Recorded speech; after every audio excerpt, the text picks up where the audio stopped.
Pyramid ஆன்மீக மன்றங்களின் இயக்கம் சார்பாகவும் global Buddha school of meditation சார்பாகவும் உங்கள் அனைவரையும் இன்றைய தியான நிகழ்விற்கு அன்புடன் வரவேற்கின்றோம். இன்று நாம் பார்க்கவிருப்பது பத்ரிஜியின் லாக்டவுன் செய்திகள் என்ற புத்தகத்திலிருந்து ஒரு சில பாகங்களை நாம் இன்று பார்க்கலாம். முதலாவதாக மத்திய மார்க்கம், அதாவது மிடில் பாத். ஸோ நம்ம எல்லாருமே ஜென்ரலா ஒரு ஒவ்வொரு விஷயத்தையும் நம்ம எப்படி அணுகணும் அப்படிங்கிறதுல ஒரு சில தெளிவற்ற நிலை எல்லாத்துக்குமே இருக்கும். ஒரு எக்ஸாம்பிளுக்கு சாப்பிட்றோம்னா கூட எவ்வளவு சாப்பிடணும், அளவா சாப்பிடணும், அதிகமா சாப்பிடணுமா, குறைவா சாப்பிடணுமா, இல்ல பேசணும்னா இந்த இடத்துல பேசலாமா, பேசக்கூடாதா, அதே மாதிரி இவ்வளவு யோசிக்கணுமா, யோசிக்க கூடாதா. ஸோ இந்த மாதிரி நிறைய சந்தேகங்கள் நமக்கு இருக்கும். ஸோ அந்த வகையில பத்திரிஜி இதுல என்ன சொல்றாங்கன்னா, எல்லாமே மிடில் பாத்தில் இருக்கணும். அதாவது பேச வேண்டிய இடத்துல பேசாமையும் இருக்கக்கூடாது, தென் அதிகமாகவும் பேசக்கூடாது, குறைவாகவும் பேசக்கூடாது. உணவு உண்ணும் முறை கூட என்ன சொல்றாங்கன்னா, நீங்க தேவையான அளவுக்கு உண்ணலாம், அதுக்காக அதிகமா பிடிச்சிருக்கு அப்படிங்கறதுக்காக அதிகமாகவும், பிடிக்கல அப்படிங்கறதுக்காக கம்மியாகவும் சாப்பிடக்கூடாது அப்படிங்கிறதையும் சொல்றாங்க. ரொம்ப முக்கியமா யோசித்தல். நாம எல்லாருமே வந்து ஜென்ரலா இந்த இடத்துல நாம யோசிக்கிறது அதிகமா யோசிக்கிறோமா, கம்மியா யோசிக்கிறோமா, அல்லது யோசிக்காமயே இருக்கிறோமா அப்படிங்கிறதெல்லாம் நிறைய சந்தேகங்கள் இருக்கும். ஸோ அந்த இடத்துல பத்திரிஜி அதுக்கு தான் தெளிவா சொல்றாங்க. நீங்க யோசிக்கிறது அப்படிங்கிறது மினிமைஸ் பண்ணணும். அதிகமான யோசனை தேவையற்றது. அந்த மாதிரி நிறைய திங்கிங், அந்த அந்த எண்ணமற்ற நிலைக்கு நம்ம மனசு கொண்டு போகணும் அப்படிங்கிறதுக்கு தான் இந்த ஆனாபானசதி மெடிடேஷன் அப்படிங்கிறத ஒவ்வொரு இடத்துலையும் ஒவ்வொரு நிகழ்வுலையும் பத்திரிஜி வந்து தெளிவா சொல்லியிருக்கிறாங்க. ஸோ நம்ம தியானத்தில் கூட அதான் சொல்றோம், நமது மனமானது எண்ணமற்ற நிலையை அடையும் பொழுது அப்படின்னு. ஸோ எண்ணமற்ற நிலை அப்படிங்கிறது உங்களுடைய மனசுல ஒரு ஒரு சிறு சிந்தனை கூட இல்லாத நிலைக்கு போறப்ப தான் நம்மளால இந்த பூமியில் இருக்கிற காஸ்மிக் எனர்ஜி எனப்படும் விஸ்வ சக்தியை நம்மளால ரிசீவ் பண்ணிக்க முடியும். ஸோ அதனால அந்த குறைவான எண்ண ஓட்டம், அதாவது அந்த குறைவான எண்ண ஓட்டம்ங்கிறத விட எண்ண ஓட்டத்தை வந்து நில் பண்ணிடணும், ஜீரோ பண்ணிடணும். அப்பதான் நம்மளால அந்த காஸ்மிக் எனர்ஜியை ரிசீவ் பண்ண முடியும். அதுக்காக நம்ம வந்து திங்க் பண்ணவே கூடாதா அப்படிங்கிறது கிடையாது. திங்க் பண்ணலாம், பட் எந்த அளவுக்கு தேவையோ அந்த எந்த அளவுக்கு தேவை அப்படிங்கிறத நம்மளால எப்படி நம்மளால ஐடென்டிஃபை பண்ணிக்க முடியும் அப்படின்னா, வித் த ஹெல்ப் ஆஃப் தியானம். தியானத்து மூலமா நம்மளால அதை ஈஸியா நம்மளால அப்சர்வ் பண்ணிக்க முடியும், அதை வந்து ஐடென்டிஃபை பண்ணிக்கவும் முடியும். ஸோ அதனால மிடில் பாத் அப்படிங்கிறது ரொம்ப சிம்பிள். பட் அதாவது சொல்றது ரொம்ப சிம்பிள், ஃபாலோ பண்றது தான் கொஞ்சம் சிரமம். பட் எனிவே நம்மளால அதை பண்ண முடியும். ஏன்னா we are all pyramid masters அப்படிங்கிறப்ப வி கேன் ஈஸிலி நம்மளால அதை வந்து சுலபமா நம்மளால வந்து ஃபாலோ பண்ண முடியும். ஸோ மிடில் பாத்துல ஒவ்வொரு இடத்துலையும் இப்ப நான் உங்ககிட்ட பேசிட்டு இருக்கேன் அப்படின்னா கூட தேவையான அளவுக்கு பேசுறேன்னா, இல்ல தேவையில்லாத அளவுக்கு தேவையற்றதை பேசுறேன்னா, குறைவா பேசுறேன்னா, அதிகமா பேசுறேன்னா, இந்த மாதிரி எல்லாமே வந்து நம்மளுடைய கட்டுப்பாட்டுக்குள் இருக்கணும். நம்ம மனசு கூட நம்மளுடைய கட்டுப்பாட்டுக்குள் இருக்கணும். நம்மளுடைய வாய் நம்ம கட்டுப்பாட்டுக்குள் இருக்கணும். நம்மளுடைய மனம் நம்மளுடைய கட்டுப்பாட்டுக்குள் இருக்கணும் அப்படிங்கிறது தான் நம்ம என்ன சொல்றாங்கன்னா, மிடில் பாத் அப்படின்னு சொல்றாங்க. ஓகேங்களா? ஸோ அடுத்ததா பார்த்தீங்கன்னா, சீத்தாயனம். ஸோ நம்மளுடைய இந்திய கலாச்சாரத்திலேயே பார்த்தீங்கன்னா, 2 முக்கிய அ நிகழ்வுகள் அப்படின்னா ராமாயணமும், மகாபாரதமும். இதிலிருந்து நீங்க நம்மளுடைய வாழ்க்கையில ஒவ்வொரு இடங்கள்லயும் ஏதாவது ஒரு எந்த செயல் செஞ்சீங்கன்னாலும் இந்த 2லிருந்து ஏதாவது ஒரு இன்சிடென்ட் வந்து அது கூட சேர்ந்துட்டே இருக்கும். ஸோ அந்த மாதிரி ராமாயணத்த பத்தி ஒரு அ எந்த அளவுக்கு ஒரு அதுல இருக்கிற நல்ல விஷயங்கள் எடுத்துக்கிட்டோமோ, அதே மாதிரி அதில இருக்கிற ஒரு சில அ நம்மளுடைய கருத்து வேறுபாடு உள்ள ஒரு சில விஷயங்களையும் நம்ம வந்து அதுல அப்சர்வ் பண்ணிக்கிட்டோம். ஸோ அதுல என்னன்னு பார்த்தீங்கன்னா, ரொம்ப முக்கியமானது ராமர் வந்து சீதைய வந்து சந்தேகப்பட்டு உடன்கட்டை ஏற சொன்னாரு. அதே மாதிரி அவரு அதுக்கு அடுத்தது தாண்டல. அதுக்கு அடுத்தது பார்த்தீங்கன்னா, ஆ மக்கள்லாம் சீதைய சந்தேகப்படுறாங்க அப்படிங்கிறக்காக, அவங்கள வந்து சாரி அ கா காட்டுக்கு போக சொல்லிட்டாரு. 11 கொஸ்டின் பொறக்கறதுக்கு முன்னாடி அவங்க வந்து கர்ப்பிணியா இருக்கிறப்ப காட்டுக்கு அனுப்பிச்சுட்டாரு. ஸோ இந்த மாதிரியான ஒரு ஆ ஒரு பொய்யான நிகழ்வுகள சித்தரிச்சு எழுதப்பட்ட ஒரு சில அ இடங்களையும் நம்மனால வந்து ராமாயணத்துல பார்க்க முடியுது.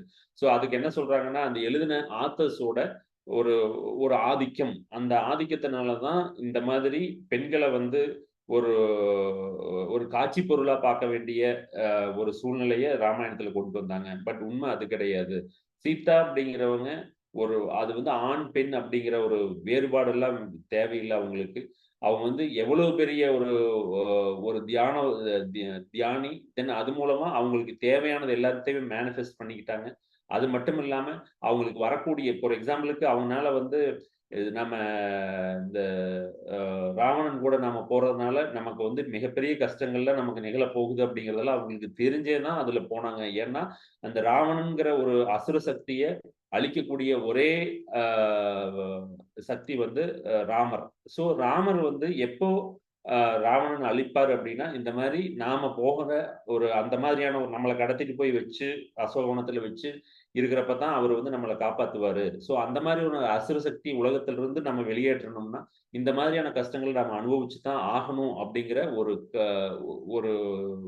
ஒரு சத்தியத்த நிலைநிறுத்துறதுக்காக தான் அவங்க அந்த மாரி ஒரு சாய்ஸ் எடுத்தாங்க. தென் அது மட்டும் இல்லாம பார்த்தீங்கன்னா, ராமாயணத்தில் நிறைய நிகழ்வுகள் ஒரு எக்ஸாம்பிளுக்கு அனுமன். அனுமர்லாம் பார்த்தீங்கன்னா, அ அதுக்கு முன்னாடி ராமர சந்திக்கிறதுக்கு முன்னாடி எப்படி இருந்தாரு? ராமர சந்திச்சதுக்கு அப்புறம் அவரோட வாழ்க்கையில என்னென்ன மாற்றங்கள்லாம் நடந்தது? அது மூலமா அவரோட இன்னும் தியானம் பண்ணிட்டு இருக்காரு. இன்னும் இந்த உலகத்துல வாழ்ந்துட்டு இருக்காரு அப்படிங்கிற மாரியான ஒரு சூழ்நிலை தான் இப்ப இருந்துட்டு இருக்கு. ஸோ அதனால நம்மனால வந்து சீதாயனம் அப்படிங்கிற புக்ல இருந்து தான் நம்ம நிறைய இன்ஃபர்மேஷன்ஸ் நம்மளால தெரிஞ்சுக்க முடிஞ்சது. ராமாயணத்துல ஒரு சில விஷயங்கள் திரித்து கூறப்பட்டது அப்படிங்கிற ஒரு வ ஒரு உண்மையும் இந்த சீதா எனும் புக்ல குடுக்குறாங்க. இவங்க வந்து லட்சுமணனோட அந்த கோட்ட தாண்டி போனது. தென் அது எல்லாமே பார்த்தீங்கன்னா, லட்சுமணனோட கோட்ட தாண்டுறதுனால நமக்கு இவ்வளவு தீங்கு வரும்னு தெரியும். பட் அந்த மாதிரி அவர் லட்சுமணன்ட்ட கோட்ட தாண்டி போறக்கூடிய சூழ்நிலை சீதைக்கு எதனால வந்தது? ஏன் அவங்க அந்த மாரியான ஒரு பிராப்தம் எடுத்தாங்க? ஏன் வந்து அந்த அ அந்த கஷ்டத்த அனுபவிக்கிறதுக்கு அவங்க ஏன் வில்லிங்கா போனாங்க அப்படிங்கிறது. ஸோ இதுல ரொம்ப முக்கியமானது என்னன்னு பார்த்தீங்கன்னா, இது சுயநலம் இல்லாத ஒரு சூழ்நிலை. ஸோ நாம இந்த உலகத்துக்காக நாம என்ன பண்றோம்? இந்த உலகத்துல நம்ம பிறப்பெடுத்து வந்திருக்கோம் அப்படின்னா, அந்த பிறப்பெடுத்து வந்ததுக்கான பிரதிபலன் என்ன? நமக்கல்ல நம்ம சோலுக்கு. ஓகேங்களா? என்ன பர்ப்பஸ் ஆஃப் லைஃப் அப்படின்னு சொல்லிட்டே இருக்கோம். ஓகேங்களா? அந்த பர்ப்பஸ் என்ன அப்படின்னு பார்த்தீங்கன்னா, இந்த உலகத்துல சீதா அவதரிச்சது பார்த்தீங்கன்னா, இந்த மாரி மக்களுக்கு விருந்தோம்பல்னா என்ன? அமைதினா என்ன? பொறுமைனா என்ன? ஆ மக்கள எப்படி கவனிச்சுக்கணும்? மத்தவங்களோட எப்படி அன்பா இருக்கணும்? யாராருல ஒரு ஈவன் ஒரு வேலையாட்கள கூட நம்மனால எந்த எந்த மாதிரி நம்ம வந்து முதலாளி, அவங்க தொழிலாளி அப்படிங்கிறது இல்லாம எல்லாரும் ஆ ஒண்ணு தான் அப்படிங்கிற ஒரு கான்செப்ட்ட வந்து கொண்டு வரணும் அப்படிங்கிறது அவங்களோட இன்டென்ஷன். ஸோ அதத்தான் அந்த ராமாயணம்ங்கிறதே பார்த்தீங்கன்னா, ராமர், சீதா சம்மந்தப்பட்டது தான். மீதி அதுக்கான கேரக்டர்ஸ் எல்லாம் அது கூட சேர்ந்து வந்தது. அதெல்லாம் உண்மதான். பட் உண்மை அப்படின்னா, தட் மீன்ஸ் அவங்க அது நடந்தது அப்படிங்கிறதுல, இந்த மாரியான ஒரு ஒரு சில விஷயங்கள் மட்டும் திரித்து கூறப்பட்டது அப்படிங்கிறது தான் இந்த இடத்துல நாம கண்டிப்பா ஒரு நோட் பண்ணிக்க வேண்டிய பாயிண்ட்ஸ். ஸோ அதுக்கடுத்து ரொம்ப முக்கியமானது, ஆ தியானம், புத்தகம் வாசித்தல் மற்றும் சத் சங்கம். ஸோ தியானம் நம்ம பிரமிட் மாஸ்டர்ஸ் எல்லாருமே பண்ணிட்டு இருக்கோம். ஆ நம்மளுடைய ஏஜ் எவ்வளவோ ஒரு எக்ஸாம்பிளுக்கு நமக்கு வந்து ஏஜ் வந்து ஒரு 40 இருந்துச்சுன்னா, மினிமம் ஒரு ஒரு நாளுக்கு 40 மினிட்ஸ். நம்மளோட ஏஜ் 60 இருந்துச்சுன்னா, மினிமம் 60 மினிட்ஸ். நம்மனால ஆ ஒரு 60 மினிட்ஸ் கன்டினியூஸா உட்கார முடியலன்னா கூட, ஒரு 30 மினிட்ஸாவோ அல்லது 20 மினிட்ஸாவோ 3 டைம்ஸ், 2 டைம்ஸ் உட்கார்ந்துக்கலாம். ஸோ ஒரு சுகமான ஆசனத்துல நம்மளுடைய இயற்கையான, எளிமையான, மென்மையான சுவாசத்தின் மீது மட்டுமே கவனத்தை செலுத்தி, நம்மளுடைய சுவாசத்தை அ அப்சர்வ் பண்றது மட்டும் தான் இந்த தியானம் அப்படிங்கிறது. ஸோ இந்த மாரி தியானம் பண்றப்ப நமக்கு என்ன அ ப நிகழ்வுகள்லாம் நிகழும் அப்படிங்கிறது நம்ம எல்லாரும் தெரிஞ்சது தான். நம்மளுடைய மனமானது ஒரு எண்ணமற்ற நிலைக்கு போகும். அந்த எண்ணமற்ற நிலையிலிருந்து நம்மளுடைய பூமியில் பூமி எங்கும் வியாபித்திருக்கும் விஸ்வசக்தி எனப்படும் காஸ்மிக் எனர்ஜி நம்மளுடைய உடலிலும், மனதிலும் பிரவேசித்து, நமக்கு உடல் ரீதியாகவும், மன ரீதியாகவும் எண்ணற்ற பலன்களை கொடுக்கும். அப்படிங்கிறது நமக்கு எல்லாத்துக்கும் தெரிஞ்சது தான். It's just a reminder. So அதுக்கு அடுத்தது பார்த்தீங்கன்னா, புத்தகம் வாசித்தல், சுவாத்தியாயம். ஸோ இந்த சுவாத்தியாயம் அப்படிங்கிறது வித்தவுட் அ புத்தகம் வாசித்தல் அப்படின்னா, இது வந்து நாம பண்றக்கூடிய தியானமே ஒரு அ ஒரு முழுமை அடையாது அப்படிங்கிறது தான் பத்ரிஜியோட கான்செப்ட். எதையெல்லாம் உங்கனால வந்து ரொம்ப கிரிட்டிக்கலான விஷயத்த ரொம்ப ஈஸியா, ரொம்ப எளிமையா, உங்களுக்கு புரியிற வகையில அத வந்து எடுத்து குடுக்கணும் அப்படின்னா, புத்தகம் வாசித்தல் அப்படிங்கிறது ரொம்ப, ரொம்ப, ரொம்ப முக்கியமானது. இது எல்லா இடத்துலயும் சொல்லிட்டு இருக்காங்க. நாமளும் அத ஃபாலோ பண்ணிட்டு இருக்கோம். பட் எவ்வளவு புத்தகம் பத்திரிஜி பார்த்தீங்கன்னா, கிட்டத்தட்ட லட்சக்கணக்கான புத்தகங்கள் படிச்சிருக்காரு. அந்த லட்சக்கணக்கான புத்தகங்கள் படிச்சதுக்கு அப்புறம் நீங்க எப்ப பத்திரிஜி பார்த்தீங்கனாலும், அவர் கையில ஏதாவது ஒரு புக் இருக்கும். நீங்க ஒரு இப்போ எந்த இடத்துல பார்த்தீங்கனாலும், அவரு ஒரு ஃப்ரீயா ஒரு 1/2 அன் ஹவர் இருக்காரு, ஒரு 10 மினிட்ஸ் இருக்காரு அப்படின்னா கூட, அது ஒரு புக் எடுத்து வச்சு வாசிச்சுட்டு இருப்பார். ஸோ அந்த மாரி புக் மூலமா நாம அடையக்கூடிய அ பலன்கள் அப்படிங்கிறது எண்ணற்றது. ஓகேங்களா? ஸோ அதனால தியானம் வந்து நமக்கு முழுமை அடையணும் அப்படின்னா, கண்டிப்பா அதுக்கு வந்து புத்தகம் வாசித்தல் அப்படிங்கிறது ரொம்ப ரொம்ப முக்கியமானது. ஸோ அந்த நம்மளுடைய அ அப்படின்னு அப்படின்னா அதனால என்ன டைரக்ட்டாவோ, இன்டைரக்ட்டாவோ என்ன பெனிஃபிட் இருக்குன்னு பார்த்தீங்கன்னா, அது வந்து ஒரு ஷார்ட்கட் மாதிரி. ஓகேங்களா? நீங்க இங்கிருந்து டெல்லி போகணும். நீங்க வந்து த்ரூ ரோட் மூலமாவும் போலாம். ரோடு மூலமா போனீங்கன்னா ஒரு 10 டேஸ் ஆகுது. ட்ரெயின்ல பஸ்ல போனீங்கன்னா 10 டேஸ் ஆகுது. இதே ட்ரெயின்ல போனீங்கன்னா 1 வீக் ஆகுது. 7 டேஸ் ஆகுது. இதே ஃப்ளைட்ல போனீங்கன்னா 1 டேல போயிரலாம். ஸோ அந்த மாதிரி நீங்க வந்து பஸ்ல போகணுமா? ட்ரெயின்ல போகணுமா? ஃப்ளைட்ல போகணுமா? அப்படிங்கிறத நீங்க தான் சூஸ் பண்ணணும்.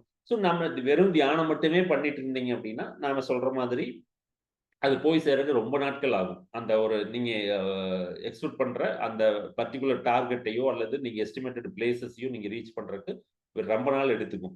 அதுக்கான ஷார்ட்கட் தான் நம்மளுடைய புத்தகம் வாசித்தல் அப்படிங்கிறது. இந்த புத்தகம் வாசித்தல் அப்படிங்கிறத ஒவ்வொரு இடத்துலயும் நாம வந்து ஏன் இவ்வளவு ஸ்ட்ராங்கா இன்சிஸ்ட் பண்ணிட்டு இருக்கிறோம் அப்படின்னா, அது அது மூலமா நமக்கு ஏற்படக்கூடிய மன அளவிலும், மனதளவிலும், உடல் அளவிலும் நமக்கு ஏற்படக்கூடிய மாற்றங்கள் அளவிட முடியாதது. ஓகேங்களா? ஸோ அந்த மாதிரியான ஒரு இது வந்து அ அ சுகர சாப்பிட்டு பாருங்க. அது இனிக்கும் அப்படின்னு நாம சொல்லலாம். ஆனா, அதையே டேஸ்ட் பண்ணி பார்த்தவங்களுக்கு தான், ஆமா சுகர் இந்த அளவுக்கு இனிக்குமா அப்படிங்கிறது தெரியும். அதே மாதிரி தான் இதுவும். கண்டிப்பா நம்மனால இதுல லாங்குவேஜ் பேரியர்ஸ் நெறைய பேத்துக்கு இருக்கும். நெறைய புக்ஸ் இங்கிலீஷ்ல தான் இருக்கு, தமிழ்ல தான் இருக்கு அப்படின்னு சொல்லிட்டு. இப்பத்த காலகட்டத்தில maximum Tamil books, English books எல்லாம் டிரான்ஸ்லேட் பண்ணி தமிழ்ல குடுத்துட்டு இருக்காங்க. ஸோ நெறைய தமிழ் புக்ஸ் வந்துட்டு இருக்கு. இல்ல அப்படின்னா கூட நெறைய டூல்ஸ் அது எவ்வளோ யூஸ் பண்ண தெரிஞ்சவங்களுக்கு ரொம்ப ஈஸி தான். நீங்க இருக்கிற இங்கிலீஷ் புக் அப்படியே வேணாலும் நம்மளால வந்து தமிழ்ல டிரான்ஸ்லேட் பண்ணிக்க முடியும் அப்படிங்கிற மாரியான டூல்ஸ் எல்லாம் நெறைய இருக்கு இன்டர்நெட்ல. ஸோ அந்த மாதிரியான டூல்ஸையும் நம்ம யூஸ் பண்ணி, நம்மனால எந்த அளவுக்கு இந்த புத்தகம் வாசித்தல நம்ம அ இம்ப்ரூவ் பண்ணிக்கிறோமோ, அதிகப்படுத்திக்கிறோமோ, அந்த அளவுக்கு நம்மளுடைய ஆத்மா வளர்ச்சிங்கிறது ஒரு ஒரு சர்டைன் லெவல விட ரொம்ப ஃபாஸ்ட்டா குரோத் வந்து ஃபாஸ்ட்டா இருக்கும் அப்படிங்கிறது தான். ஸோ அடுத்தது சத்சங்கம். இதுல இந்த சத்சங்கம் அப்படிங்கிறத நாம ஒரு ரியல் டைம் எக்ஸாம்பிளா யார பார்க்கணும்னா பத்ரிஜி தான் பார்த்தாகணும். ஏன்னா, ஒரு சின்ன ஒரு ஒரு 1 இயர் ஓல்டு, 2 இயர் ஓல்டு குழந்தை சும்மா ஒரு 2 மினிட்ஸ் மெடிடேஷன் பண்ணிட்டு நான் இந்த கலர பார்த்தேன், அந்த கலர பார்த்தேன், அவங்கள பார்த்தேன், இவங்கள பார்த்தேன் அப்படின்னு சொல்றப்ப கூட ரொம்ப ஆர்வமா, "oh! Okay, okay. Very nice. Super" அப்படின்னு சொல்லிட்டு கேட்பாங்க. ஸோ அந்த மாதிரி நமக்கான நம்ம வாழ்க்கைக்கான அனுபவ பாடங்கள் அப்படிங்கிறது எல்லாமே நமக்கே ஏற்பட்டுறாது. ஓகேங்களா? ஸோ அந்த அனுபவ பாடங்கள் அப்படிங்கிறது அடுத்தவங்க மூலமா, அடுத்தவங்களுக்கு ஏற்பட்ட அனுபவங்கள் மூலமாவும் நாம் நிறைய பாடங்கள கத்துக்க முடியும். அந்த மாதிரியான ஒரு வாய்ப்பு தான் நமக்கு சத்சங்கத்துல வர்றது. ஸோ எனக்கு ஒரு எக்ஸ்பீரியன்ஸ் வந்திருக்கலாம். ஒரே பிரமிட்ல உட்கார்ந்து மெடிடேட் பண்ணுவோம், அல்லது ஒரே இடத்துல உட்கார்ந்து மெடிடேட் பண்ணுவோம். எனக்கு ஒரு எக்ஸ்பீரியன்ஸ் எங்கூட இப்ப இருக்கிற 10 பேத்துக்கு ஒரு எக்ஸ்பீரியன்ஸ், 11வது பேத்துக்கு ஒரு எக்ஸ்பீரியன்ஸ், 12வது பேத்துக்கு ஒரு எக்ஸ்பீரியன்ஸ் இந்த மாரி டிஃபரெண்ட் எக்ஸ்பீரியன்ஸஸ் வரும். அந்த டிஃபரெண்ட் எக்ஸ்பீரியன்ஸஸும் எதுக்காக வந்துச்சு? எப்படி வந்துச்சு? என்ன சூழ்நிலையில வந்துச்சு? அதுக்கான பேக்கிரவுண்ட் என்ன அப்படிங்கிறதெல்லாம் அனலைஸ் பண்ணி பார்த்து, ஒரு ஒரு டீட்டெயில்டா நம்ம வந்து அத டிஸ்கஸ் பண்றப்போ, அதுக்கான புரிதல் நமக்கு வரும். அது வந்து டைரக்ட்டாவோ, இன்டைரக்ட்டாவோ நீங்க காதுல மட்டும் தான் கேட்டுட்டு இருப்பீங்க. பட் அது வந்து உங்களுடைய மனசுக்குள்ள போய் உங்களுடைய ஆத்மாவுக்கு அது ஏதாவது ஒரு வகையில ஒரு விழிப்புணர்வு ஏற்படுத்தும் அப்படிங்கிறது கண்டிப்பா ஒரு மறுக்க முடியாத உண்மை. ஓகேங்களா? ஸோ அதனால தியானம், புத்தகம் வாசித்தல் மற்றும் சத்சங்கம். ஓகேங்களா? இந்த 3ம் கண்டிப்பா எல்லாரும் ஃபாலோ பண்ணணும். இந்த எல்லாம் ஃபாலோ பண்ணணும் அப்டின்னா, நீங்க பண்ற தியானம், நீங்க பண்ற புத்தகம் வாசித்தல், நீங்க பண்ற சத்சங்கம். இது எல்லாமே ஒரே கோட்ல நேர்கோட்ல வந்து உங்களுக்கு வந்து அதுக்கான பலன முழுமையா உங்களுக்கு குடுக்கணும் அப்டின்னா, நாம முக்கியமா ஃபாலோ பண்ண வேண்டிய விஷயம் வெஜிடேரியனிசம். சைவ உணவு மட்டுமே உண்ண வேண்டும் அப்டிங்கிறது. ஸோ இது எதனால இவ்வளவு அ முக்கியமானதுன்னு சொல்றோம் அப்டின்னா, நீங்க நான்வெஜ் சாப்பிட்டுட்டு, இந்த தியானம் பண்றதுனாலயோ, புத்தகம் வாசிக்கிறதுனாலயோ, சத்சங்கம் பண்றதுனாலயோ, எந்த விதமான பலனும் இருக்காது. ஓகேங்களா? அது ரொம்ப டைம் எடுத்துக்கும். ஓகேங்களா? நீங்க என்ன எக்ஸ்பெக்ட் பண்றீங்களோ, அந்த எக்ஸ்பெக்டேஷன்ஸ் வந்து இந்த ஓகே நான் வந்து இந்த புக் படிக்கிறேன். இவ்வளவு நேரம் தியானம் பண்றேன். நீங்க வந்து நான்வெஜ் சாப்பிட்டு ஒரு 1 மணி நேரம் தியானம் பண்றதுக்கும், நான்வெஜ்ஜே சாப்பிடாம 5 மினிட்ஸ் தியானம் பண்றதும் ஈக்குவல் தான். ஓகேங்களா? ஸோ அதனால வெஜிடேரியனிசம் அப்படிங்கிறத பத்தி நாம நிறைய ஆ எ அ எக்ஸாம்பிள்ஸ், எக்ஸ்ப்ளனேஷன்ஸ் குடுத்துட்டே போலாம். பட் இந்த இடத்துல நாம சொல்லிக்கிற ஒரே ஒரு விஷயம் என்னன்னு பார்த்தீங்கன்னா, கண்டிப்பா நாம வந்து சைவ உணவாளர்களா தான் இருக்கணும் அப்படிங்கிறது. இதுல நாம நெறைய இடங்கள்ல பார்க்குறோம். எத்தனையோ ஆ தியான மார்க்கங்கள் இருக்குது. எ எல்லா தியான மார்க்கத்திலயுமே எத எப்படி சொல்றாங்க அப்படின்னா, இத வந்து ஒரு ஹிடன் அஜெண்டாவா தான் வச்சிருக்காங்க. நீங்க வாங்க, பண்ணுங்க. ஆனா வந்து சாப்பிடாம இருந்தீங்கன்னா நல்லாருக்கும். சாப்பிட்டீங்கனாலும் சாப்பிடலாம். அப்படி ஏன்னா, இப்ப இருக்கிற ஒரு காலகட்டத்தில அதுவும் மெயினா தமிழ்நாட்டுல இருக்கிற சூழ்நிலையில பார்த்தீங்கன்னா, நான்வெஜ் சாப்பிடாம நீங்க வந்து இந்த வ மெடிடேஷன் பண்ணுங்க அப்படின்னு சொன்னோம்னா, வரக்கூடிய 50 பேத்துல ஒரு 10 பேர் தான் வருவாங்க. மீதி 40 பேர் நான்வெஜ் சாப்பிட்டுட்டு இருக்கிறவங்க தான். அதனால நம்ம அத அவாய்ட் பண்ணலாம்னு சொல்லியிருந்தோம். பட் இப்போ இருக்கிற சூழ்நிலையில நான்வெஜ் சாப்பிடாம மெடிடேஷன் பண்றது மட்டும் தான் ஏன்னா இப்போ எல்லாமே ரொம்ப ஃபாஸ்ட்டா போயிட்டு இருக்குது. இந்த உலகத்துல நடக்கக்கூடிய ஒவ்வொரு விஷயங்களும் ரொம்ப ரொம்ப ரொம்ப ரொம்ப வேகமா நடந்துட்டு இருக்கு. அந்த வேகத்துக்கு நம்ம ஈடுகுடுத்து போகணும் அப்படின்னா, நம்மள எவ்வளவுக்கு எவ்வளவு நம்ம பியூரிஃபை பண்ணிக்கிறோமோ, அந்த பியூரிஃபிகேஷன் தான் நம்மளுடைய ஆத்ம வளர்ச்சிக்கும், நம்மளுடைய மன அமைதிக்கும் வழிவகுக்கும். அதனால கண்டிப்பா தியானம், புத்தகம் வாசித்தல், அதாவது சுவாத்தியாயம், சத்சங்கம் இத எந்த அளவுக்கு நீங்க பண்றீங்களோ, அத விட முக்கியமா நீங்க வந்து வெஜிடேரியனிசம் அப்படிங்கிறத நீங்க ஃபாலோ பண்ணணும் அப்படிங்கிறத என்னோட தாழ்மையான கருத்தா உங்க எல்லாத்துக்கும் முன்வைக்கிறேன். அப்புறம் அதுக்கு அடுத்தது பார்த்தீங்கன்னா, நம்மளுடைய கேசவராஜ் சாருக்கு வந்த கொரோனா எதனால வந்து ஏற்பட்டது? கொரோனா வந்து மக்களுக்கு இந்த 2020ல வந்த கொரோனா வந்து என்ன பர்ப்பஸ்க்காக வந்துச்சு அப்படின்னு பார்த்தீங்கன்னா, நம்மள நாமளே ஐடென்டிஃபை பண்ணிக்கிறதுக்காக. ஏன்னா இந்த வாழ்க்கையோட ஓட்டம் பார்த்தீங்கன்னா, ரொம்ப வேகமா போயிட்டு இருந்துச்சு. அந்த வேகத்துல சும்மா ஒரு ஸ்பீட் பிரேக்கர் மாரி. ஓகே. நீங்க ரொம்ப நாமெல்லாம் ஒரு ஒரு 2000 இப்போ 5 இயர்ஸ் அல்லது 4 இயர்ஸ் ஆகுது. ஒரு 1 மந்த் வீட்ட விட்டே வெளிய போகாம நம்ம உட்கார்ந்திருந்தோம் அப்டின்னா, அது வந்து நம்மளால இப்பவே கூட நம்ப முடியாத விஷயமா தான் இருக்கு. ஓகேங்களா? அந்த மாதிரியான ஒரு காலகட்டத்தில நம்ம என்ன பண்ணணும் அப்டின்னா, ப பை காட்ஸ் கிரேஸ் நமக்கு வந்து பத்திரிஜி இருந்தாரு. ஆன்லைன் மூலமா அவரு நெறைய விஷயங்கள் சொன்னாரு. ஒரு நாளைக்கு 3 session, 4 session, day and night sessions போயிட்டு இருந்துச்சு. அது மூலமா தான் இப்ப நாம இந்த மாரியான ஒரு பிளாட்ஃபார்ம்ல உட்கார்ந்து பேசிட்டு இருக்கோம் அப்டின்னா கூட, இதுவும் பிக்காஸ் ஆஃப் கொரோனா தான். ஓகேங்களா? இல்ல நம்ம வந்து ஒரு பெங்களூர்ல பிரமிட்லயோ அல்லது இங்க அகஸ்தியா பிரமிட்லயோ ஏதாவது ஒரு இடத்துல இல்ல இங்க அங்கங்க இருக்கிற பிரமிட்ஸ்லயோ நம்ம கிளாஸஸ் கண்டக்ட் பண்ணா, அங்க போய் நம்மளோட இன்ஃபர்மேஷன் ஷேர் பண்ணிக்குவோம். நம்மளுடைய அனுபவங்கள வந்து எல்லாத்துட்டயும் பகிர்ந்துக்குவோம். அவங்க கூட கலந்து ஆலோசிப்போம். பட் இப்ப பார்த்தீங்கன்னா, இப்ப நீங்க ஒரு எக்ஸாம்பிள் இன்னைக்கு 23 பேர் இருக்கீங்க. நான் உங்கட்ட என்ன சொல்ல வர்றேன் அப்படிங்கிறது உங்களுக்கு 23 பேத்துக்கு என்னால இப்ப கன்வே பண்ண முடிஞ்சதுன்னா, because of this digital platform. ஓகேங்களா? இந்த டிஜிட்டல் பிளாட்ஃபார்ம்ல நம்மனால இந்த அளவுக்கு ஒரு இன்ஃபர்மேஷன் ஷேர் பண்ண முடிஞ்சது. ஒரு நாலேட்ஜ் ஷேர் பண்ண முடிஞ்சது. அந்த அளவுக்கு நமக்கு விஸ்டம் எடுத்துக்க முடிஞ்சது. ஞானத்த எடுத்துக்க முடிஞ்சது அப்டின்னா, அதுக்கு வந்து இந்த கொரோனா ரொம்ப ரொம்ப முக்கியமானது. அந்த மாரி இருக்கையில எதுக்கு இந்த கொரோனா வந்துச்சு அப்டின்னு பார்த்தீங்கன்னா, நம்மள நாமளே ஒரு பியூரிஃபை பண்ணிக்கிறதுக்காக, நம்மள நாமளே ஒரு அது எல்லாத்தையும் அப்டி சொல்ல முடியாது. இந்த வாழ்க்கையோட ஓட்டம் வந்து ரொம்ப வேகமா போயிட்டு இருந்த சமயத்துல ஒரு சின்ன ஸ்பீட் பிரேக்கர் மாரி வந்துட்டு, அதுவும் பார்த்தீங்கன்னா, மத்த நாடுகள்ல ஏற்பட்ட பாதிப்புகள விட இந்தியாவுல ஏற்பட்ட பாதிப்புகள் மிக, மிக குறைவு. அது மட்டும் இல்லாம, நம்ம இயற்கையாகவே நம்மளுடைய உடல்ல இருக்கக்கூடிய எதிர்ப்பு சக்தியிலிருந்து எல்லாமே நமக்கு ஒரு ஒரு ஒரு நமக்கு ஒரு பாதுகாப்பாறனா நின்னுச்சு அப்படிங்கிறது அந்த இடத்துல நம்ம மறுக்க முடியாது. அதனால மாஸ்டர்ஸ் நம்மனால எவ்வளவுக்கு எவ்வளவு தியானம் பண்ணணுமோ, அந்த அளவுக்கு புத்தகங்களும் வாசிக்கணும். மேக்ஸிமம் சத்சங்கத்துல எந்த அளவுக்கு இப்ப நம்ம அடுத்தது கொஸ்டின் அண்ட் ஆன்சர் செஷனுக்கு போகணும். அதுதான் சத்சங்கம். ஓகேங்களா? இந்த மாரி நம்மளுடைய இன்ஃபர்மேஷன்ஸ எந்த அளவுக்கு அடுத்தவங்கட்ட ஷேர் பண்ணிக்கிறோம், எந்த அளவுக்கு நம்ம நம்ம வந்து ஒரு விழிப்புணர்வோட இருக்கிறோம், எந்த அளவுக்கு தியானம் பண்றோம் அப்படிங்கிறத பொறுத்து தான் நம்மளுடைய வாழ்க்கையும், நம்மளுடைய வாழ்க்கை சிறப்பாக அமையும். நம்மளுடைய ஆன்ம வளர்ச்சி அதிகமாக இருக்கும் என்பதை கூறிக்கொண்டு வாய்ப்புக்கு நன்றி கூறி விடைபெறுகிறேன். நன்றி, வணக்கம்.